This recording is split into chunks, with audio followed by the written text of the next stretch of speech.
বন্ধুরা, বর্তমানে অগ্রহায়ণ মাসের দিন। অগ্রহায়ণ শেষ হয়ে গেছে, আজকে পৌষ মাসের 2 তারিখ। ক্ষেতের দিকে যাই আর ধান কাটা চলে। আর ধান কিভাবে কাটিয়ে উঠিয়ে রাখছে কামলারা এবং বাগি যারা করছে মালিকরা এরা। তো আমি যাই আর ধানটা বাড়িতে আনতে লাগবো। কিভাবে আনা যায় গিয়া দেখি। ভিডিওটা লাস্ট পর্যন্ত সঙ্গে থাকবা, আমরা দেখানোর চেষ্টা করব। হরে কৃষ্ণ। সন্ধ্যা হয়ে যার, তো যার কারণে গরু নেওয়া লাগে, গরুরা হুরুস্তুল লাগাইছে কীভাবে বাড়িতে যেত।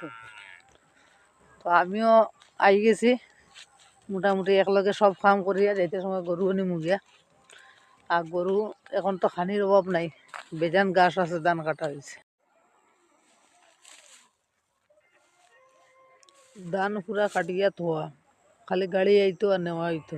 আর গাড়ির অপেক্ষা চলে, ও 2 ভাই বুহাত। আর গাড়ি ওখানে আইসে না, বুঝছেন। ক্ষেত লাগাইবার সময় ওলা গাড়ির বাড় যাওয়া লাগে, সব তা রেডি করিয়া খালি গাড়ি ভাড়া বাড়ছাই ভাই, আর না। আর ওখান ধান কাটিয়া থুইয়া সেম বাড়ছাওয়া লাগে, গাড়ি আর না।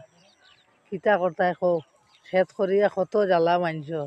দেখরে ধানের আটি, এটা কিন্তু ধানের আটি না, ইটারে খোয়া ধানের মুঠ, বুঝছেন। ওলা মাটি বান্ধি বান্ধি থোয়া, এটা হইলো ধানের মুঠ। আর ধান দিয়েও ধান বান্ধা হয়, এটা খুব হেভি আর কি, ছুটতো না। ধানের ডেরি ক্ষেতের মাঝে পুরা রেডি করে থোয়া। এটা সাইডে এই ধানটা কিন্তু বান্ধা হয়েছে না, কাটিয়ে রাখা হয়েছে, বুঝছেন।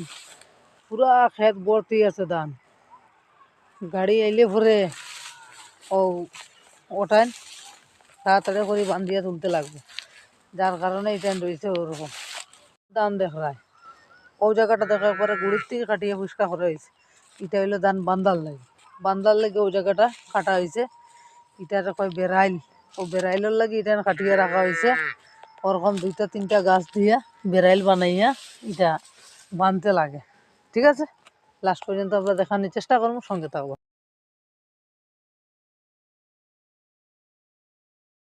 মুঠ লইয়া যারাও দেখো কত কষ্ট করে ধানের মুঠটা বান্ধিয়া হুজাত করে লইয়া যায়। ঠিক ওদিকে আরো 3-4 জনে লইয়া যার ধানের মুঠ।